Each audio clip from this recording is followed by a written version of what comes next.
Hey everybody, Ryan here from Android Coliseum. We have the Pixelbook Go in-house. I'm going to do a little bit of a quick unboxing for you and see how it compares up to the old Pixelbook, because I still love that thing. So it'd be interesting to see how this one stacks up. Now this one, and I'll talk about it later, is a i5, which will be the same processor I have on this guy here.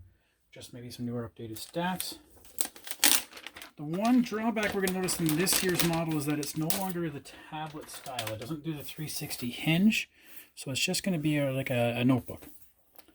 We do have a USB-C on one side and a USB-C on the other. Hopefully they're both for charging. I'm reconfiguring my desk here to be able to use the cables wherever I need to.